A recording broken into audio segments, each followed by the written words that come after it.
The Banner Saga. In Banner Saga, you lead a traveling party made up of humans and Varl alike, marching across a land of a dying sun. The plot is somber in tone, like The Witcher, with a lot of weight put on your various actions and outcomes. It has a sparse interstitial use of arcane magic, which adds to its slightly elevated world. More streamlined in nature, its prerogative is much more about making decisions as the leader of a caravan, broken up by grid-based combat encounters. Exploration of an open world is non-existent, though it offsets it by emphasizing decision-making that has ripple effects not just in the campaign, but across multiple of the game's sequels. Disco Elysium. If you're looking for something equally, if not more morally ambiguous than The Witcher, then Disco Elysium fits the bill. There's an interesting juxtaposition in how your character's psyche is impacted or re-impacted by your dialogue decisions. Quest lines like The Witcher's Bloody Baron would find itself in good company among the impeccably formed narrative of this detective drama. Disco Elysium deals with some serious issues, and it deals with them well.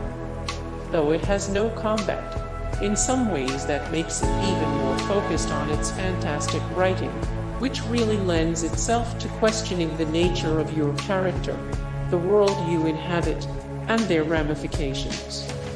Many actions will inform future actions or thoughts based on the approach taken. The Bard's Tale Roman IV, Barrows Deep. The Bard's Tale Roman IV, Barrows Deep.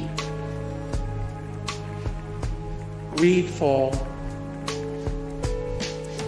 Greedfall. Divinity, Original Sin Roman II.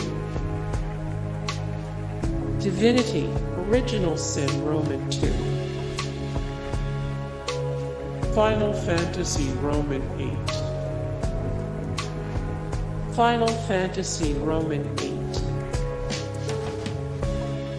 Gwent, the Witcher card game.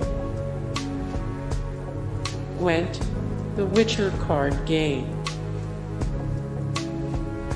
Metro 2033. Horizon Zero Dawn. Fallout New Vegas. Fallout New Vegas. Mass Effect 2.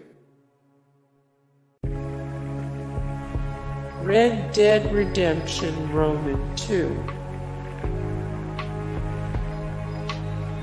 God of War. Hey guys, thank you so much for the support and likes and comments down below, and also thank you so much for watching, and I look forward to see you in the next video. Then take care, bye.